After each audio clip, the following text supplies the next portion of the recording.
이번에는 각 시군에서 활동하는 언론사와 함께 지역 소식을 전하는 풀뿌리 K 순서입니다. 먼저 간추린 소식입니다. 무주신문입니다. 감사원 감사 사각지대에 놓여있는 기초단체에 대한 감사 확대 방안을 고민해야 한다는 기사입니다.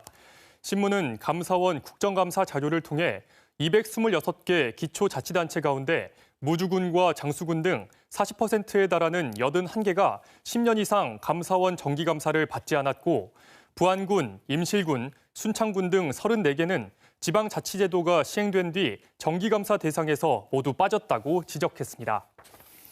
열린 순창입니다. 순창군이 코로나19 장기화로 홀몸 노인에 대한 관리 소홀을 우려해 스마트 기기를 활용한 맞춤형 비대면 건강관리를 제공한다는 소식입니다. 신문은 어르신 건강관리사업 참여자 가운데 홀몸 노인 100명에게 긴급 상황 발생 시 비상 연락과 말벗, 복약지도, 일상 정보 등을 제공하는 인공지능 스피커를 보급해 정서적 지원 효과가 기대된다고 전했습니다. 진안신문입니다. 진안 지역 노인 장기 요양 요원의 처우 개선을 위한 제도적 기반이 마련됐다는 기사입니다. 신문은 최근 진안군 의회가 통과시킨 진안군 노인 장기 요양 요원 처우 개선 및 지위 향상에 관한 조례에 따라 진안군은 앞으로 장기 요양 요원의 처우 개선과 복지 증진을 위해 필요한 정책을 마련해야 한다고 전했습니다. 부안독립신문입니다. 부안독립신문은 부안군 하서면 마을 주민들이 새만금 건설과 관련한 피해를 호소하며 공사 중단을 요구하고 있다는 소식을 실었습니다.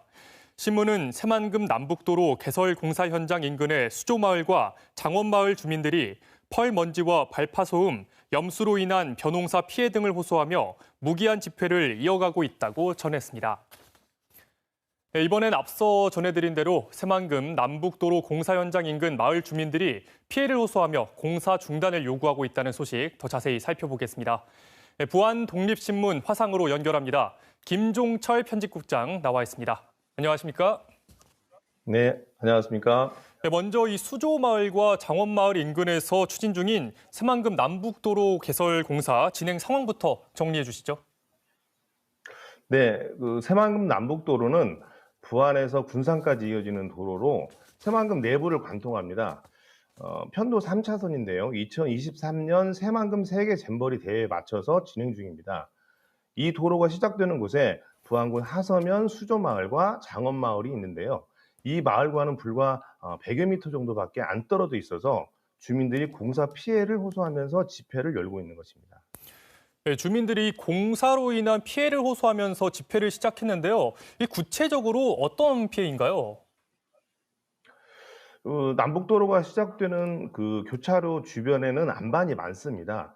그래서 발파도 하고 깨고 부수는데 소음이 나죠. 물론 규정치 이하라고는 하지만 마을 주민 사람들은 피해라고 호소를 하고 있습니다. 이것 때문인지는 몰라도 인근 축사에서 소 5마리가 죽었는데 해당 주민은 이 소음과 현장에서 나오는 갯벌 먼지를 원인으로 삼고 있습니다. 또 이 도로는 땅보다 약 9m 이상 높습니다. 높게 성토하는데 들어가는 흙이 모두 갯벌이죠. 그래서 바람이 불면 미세한 갯벌 먼지가 날려서 피해를 주고 있습니다. 빨래를 넣을 수 없다거나 작물에 펄이 가라앉아서 재배가 안 된다는 거나 하는 그런 주장을 하고 있죠. 더 큰 문제는 이 먼지가 갯벌이다 보니까 염기가 있어서 피해가 더 크다는 겁니다. 양철 지붕 철판에 쌓이면 부식이 된다거나 하는 것이죠. 이런 것뿐만 아니라 비만 오면 도로 사면을 타고 소금기가 있는 물이 논으로 들어갑니다. 아시다시피 논에는 소금기가 있어서는 안 됩니다. 수확량이 현저히 떨어지기 때문이죠. 이런 염수 피해까지 삼중고를 호소하고 있는 상황입니다. 네, 주민들이 받는 피해, 어제 오늘 이야기는 아닐 텐데요. 네. 그렇다면 주민분들의 요구사항은 무엇입니까? 우선 그 염수 피해가 있는 논은 모두 합당한 수준의 보상을 해달라고 하는 것 하고요. 펄먼지 때문에 일상생활이 많이 힘들다고 해서 그 공사 기간 동안 이주할 곳을 대체 마련해달라라는 요구도 있습니다. 약간 좀 대가성이긴 하지만 마을 진입로나 주차장을 요구하기도 하고 있죠. 이렇듯 마을 사람들이 마을 사람마다 그 피해의 크기가 달라서인지 요구가 다양한 점은 있습니다. 하지만 공사하고 떠나면 그만인 업체와 달리 이 마을 주민들은 평생을 살아온 분들이지 않겠습니까? 그만큼 업체가 성의껏 대화하고 폭넓은 대안을 내줘야 할 것으로 보입니다. 네, 그렇다면 이 새만금 사업단과 공사업체는 어떤 대응을 해왔습니까? 각각의 입장도 좀 전해주시죠. 네.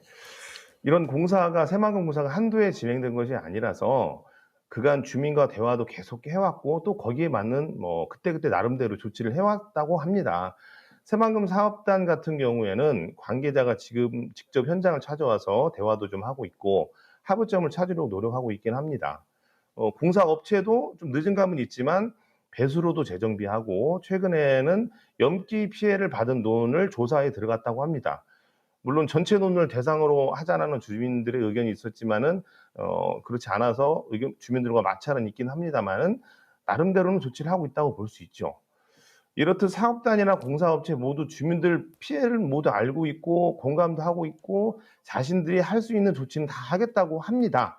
하지만 지금 집회한 지 이분들이 집회에 나선 지 3 주를 넘어가고 있는데 여전히 주민들과 합의점을 찾지 못한 것이죠. 이런 평행선이 길어질수록 주민들만 힘들어지는 것이 좀 안타깝고 지금이라도 더 적극적인 논의를 좀 가졌으면 합니다. 네, 이 새만금 사업은 대규모 국책 사업임에도 불구하고 인근 주민들의 이 피해 방지 대책 마련에는 좀 미흡하지 않았나 싶은데요. 더 이상 이 주민들의 호소를 외면하면 안 될 것 같습니다. 오늘 말씀 잘 들었습니다. 네, 감사합니다.